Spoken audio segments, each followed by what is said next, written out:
I'm Todd Inman. I'm a member of the National Transportation Safety Board, and I'll continue to repeat this every time we speak to you, but on behalf of everyone at the NTSB and throughout, our most sincere condolences go out to the family and those that have been affected by this. We know as each day it goes a little bit farther, it becomes a lot tougher. We're still in the fact-gathering phase of our investigations, and I want to recap a few things that we've already accomplished so far. Most importantly, to present again Chi-Hoon Shin, that's C-H-I-H-O-O-N-S-H-I-N, who is our investigator in charge. I also want to make sure we thank all of the first responders.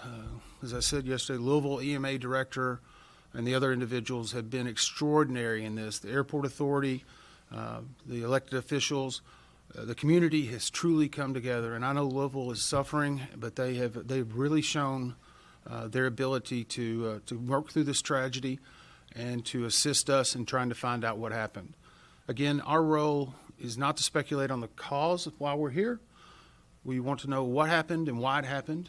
And the most important thing is to make sure that it doesn't happen again.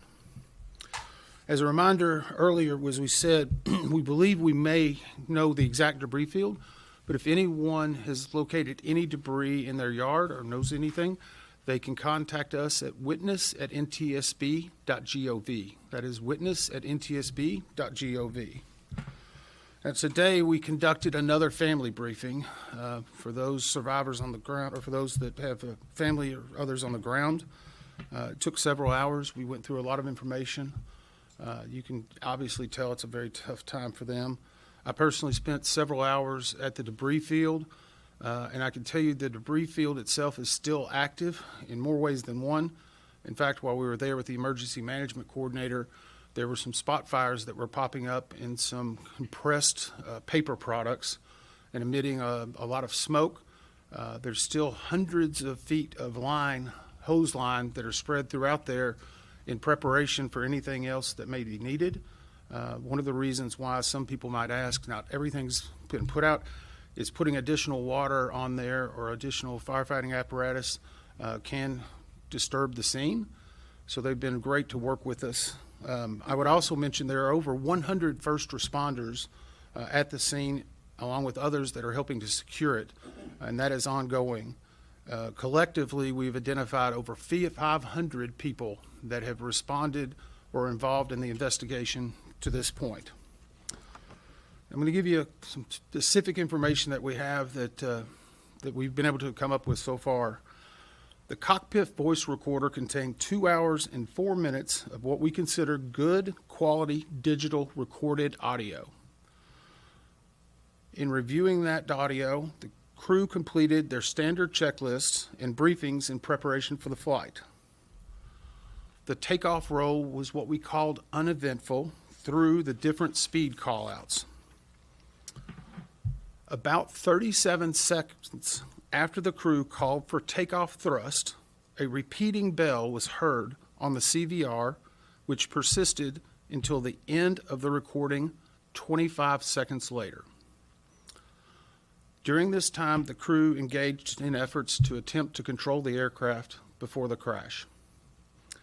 The NTSB will now be forming a CVR group comprised of technical experts on the MD-11 at the NTSB headquarters in order to review the recording and produce a written transcript.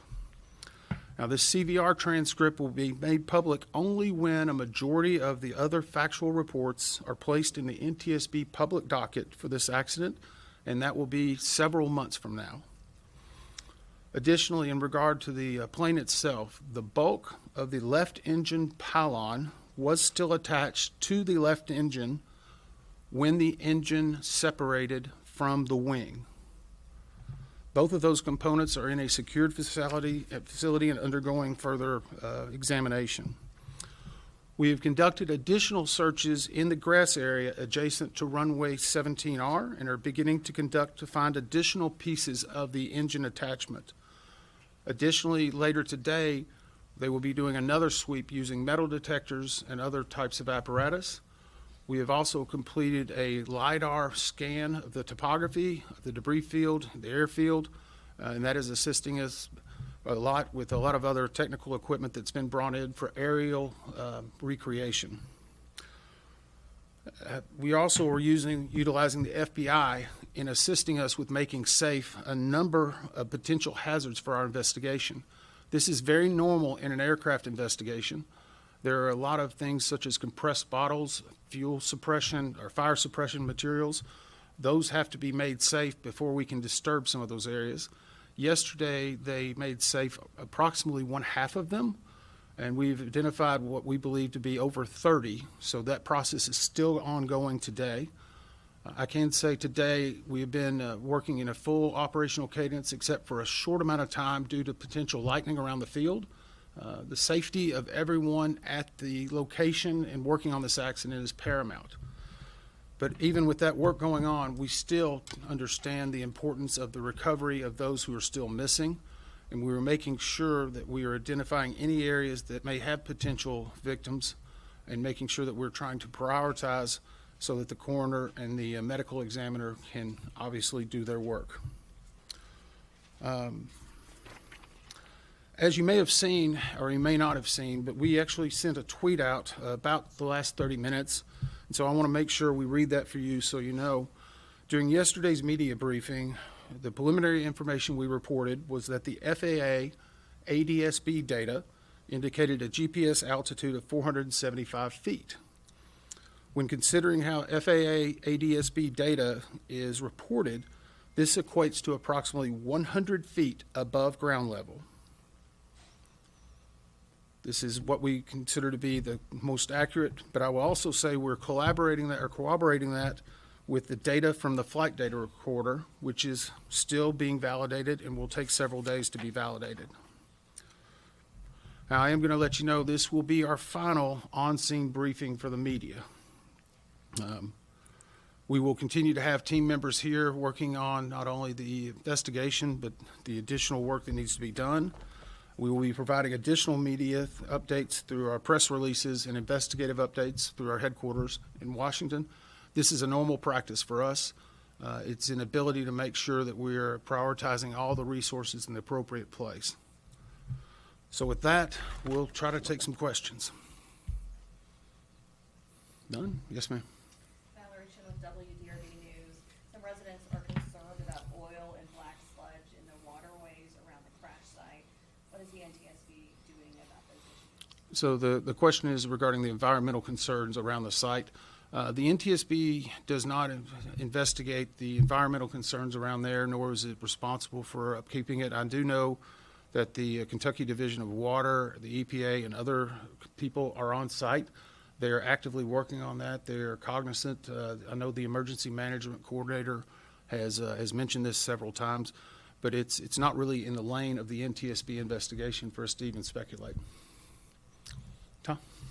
Mr. Inman, can you talk more about the alarm bell that was heard in the cockpit prior to the crash? Any idea what that alarm was? Well, I said that there was a persistent bell. We need to take that FDR data as well to be able to, because there can be numerous different types of alarms and what they may mean. Obviously, we have a working theory right now, and we're trying to validate that against the FDR. That, with the corroborating evidence in regard to the video that we have, is obviously leading us to, we know that there was a fire occurring. But the call out and the alarm could also be a mixture of several different things. So I don't want to speculate too far. The FDR data and the examination by the groups on that will give us a lot more granularity and be able to help paint a better picture. Yes, sir. I just want to get some clarity on the timeline of events. So you said 37 seconds into the plane moving was when the alarm bell took off, right? Yes. Okay. So the remaining... Sorry. His question was, at 37 seconds, that's when the first repeating bell, I'm not using the word alarm, repeating bell. So how much time in the seconds that followed did the pilots have to react? So the question was, how much time did they have to react? Well, again, the recording lasted until 25 seconds after the initial persistent bells. That was the end of the recording. We believe that right now that the end of the recording was the final point of impact. But you also have to remember we need to go back and look at FDR data, which could have some other factors. There's over 400 data sets in the flight data recorder, which will tell us additional information. Obviously, these have some power supply redundancies, but at some point, there's just no other information to feed into it. So we provide that just to give you a timeline, but it is not the exact framing of when the accident occurred and how it occurred. Yes, sir. Conrad Alush, WHAS 11 here in Louisville. You're asking specifically about how your investigation moving forward is going to look over the coming days and weeks, especially thinking about the debris field that is over Grade Lane. Yeah, the question was about the continuation of the investigation, Grade Lane in that area. Again, we know that later today or tomorrow there will be heavy equipment. In aviation crashes, there are what are called salvers, aviation salvers. They're highly specialized in working accident scenes because they know exactly what can be picked up without damaging it and how to do that. And they have some specific equipment needs. Those are being brought in. They were en route. Surveys were done 2 days ago to make sure we had the right equipment. Once those come in, those will actually enable us to lift and move more things. And that will help along with the investigation itself. The one complicating factor for this scene is because of the type of businesses where this impacted is you're seeing a lot of combination of similar metals or alloys. And so we'll have to distinguish between aircraft parts and those which may already be on the ground. But we've already made plans to try to move as much of that off-site and then evaluate what we need to in a different location, which will hopefully free up more of the debris area. We're cognizant of the disruptions of a lot of the businesses around there and the fact that people need to go back in and check on their property and be able to find and look for some of their lost items as well. Yes, sir. Has anything about this investigation been atypical compared to past investigations? So the question is anything about this investigation been atypical versus past NTSB investigations? I would say every investigation is completely unique, and we walk into it from the very first step saying we have no premise. All we can do is take the facts that are presented to us, analyze them, and then validate and try to come out with the best investigative report. So the NTSB's done 150,000 aircraft investigations in its history. We have a very good process. We have a lot of great experts. We're being supported by a lot of subject matter experts, but every one of them is completely different. So, similarly, I'll call on you. Yes, sir. Jonathan Gregg, Spectrum News. Any additional information in the last 24 hours about the MD-11 aircraft when it was in San Antonio? Anything that you learned additionally about that time it's got there for maintenance? So the question was about the MD-11 whenever it was in San Antonio. We, as I said, or I didn't say, I'm sorry, it was in for what we call a heavy check. That is something that is used in every airline, which UPS is an airline itself, uses different terminology, but it is considered a heavy check. We've actually dispatched additional people to retrieve some records. The FAA has assisted us in doing that, and the good thing is they have a monitoring system on any of type of those repair facilities. So we feel that we're going to get all the information we need, but it's going to be a lot of information, and so it's going to take a long time to go through and sort through everything that was done while we make sure we're focusing in the right areas. Yes, ma'am. Alexis Matthews, WLKY. Now that you have been at the crash site, do you anticipate needing to be here longer than the week or a little bit more than you anticipated, or are you still in that time frame? So the question was, at the crash site, do we anticipate being here for another week? We will be here as long as it takes. Some of us may transfer out because we're better using the resources to bring in other people. But I can tell you this much, we're not going to leave until we know that we've secured all of the perishable evidence and all the information that will be necessary to come out with the most comprehensive investigative report. We will do it as quickly as we can and with respect to those people who still have family members that have not been found. So we understand that. We balance that. We also have to monitor fatigue for a lot of people, so we may rotate through some people. And I know one of the other things that happens is it's sometimes helpful, new sets of eyes open up different opportunities for us. So the good thing is we have a good cadence, and we're working on that cadence to make sure we're doing as efficiently as possible, but more importantly, making sure we're doing everything that's necessary. Anybody else? Yes, sir. Yes, Jonathan again from Spectrum News. And going off of that, does that search get ultimately transferred if that happens, if it comes to that point? So the question is, does the NTSB stay until all of the victims are found? Our role is not the victim recovery. That is being handled by the local authorities. They're doing an excellent job with everything they can. Our job is to collect the perishable evidence associated with this aviation crash, find out what happened, why it happened, and to prevent it from the future. If that's probably it. Any other questions? Yes, sir. Anything else you can tell us? We're going to do two more, by the way, and that's going to be it. Any other details you can share about your findings surrounding the left engine, the age, the service record, Anything else about the left engine? Other than the physical characteristics I said that we have recovered and the other parts that we're looking for, there's not anything specifically more that we can share. I do know that the job cards, which take care of the instructions of how things are done and in what step and order, those have been given to us. So our people are looking at it. And I can also indicate we've requested from UPS an exemplary aircraft. And this would be an aircraft that they currently have in their fleet that have the same type of engines. They've been more than willing to provide one so that our inspectors can go and look at similar ones that are with the exact same type of configurations. And I believe today or tomorrow, some of our operations team are actually going to be in the simulators for the MD-11 that are here on site, which is very helpful. And they can look at the cockpit configuration to be able to run some scenarios that they need to come up with that. One more question. I guess based on what is the significance of the left engine being attached to the pylon? Can you just explain that in layman's terms, what that would mean in the investigation? The question is in regard to the left engine being attached to the pylon. With the video evidence that we have and what we've been able to see, we know that that area needs to be an area of focus.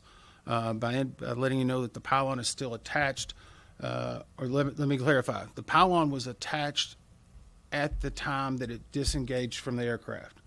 Now, subsequently, there could be damage that occurred upon its impact with the terrain. So I want to clarify that because when we release pictures, it may not look like what someone would think that we said now. But that is significant to us because it lets us move the focus into other areas. It also allows us to do, in our laboratory in DC, we have metallurgical analysts, and we do a lot of very specific analyzation of that data. So we need to try to figure out, and I think the question yesterday is how much of the airplane we put back together. This is an area based upon the video evidence we have that we know we need to focus, but it won't be the sole focus. It's one aspect of it, but we need to actually try to do as much as we can to figure out that area because we know we have some form of cause of issue or concern there. Thank you all very much.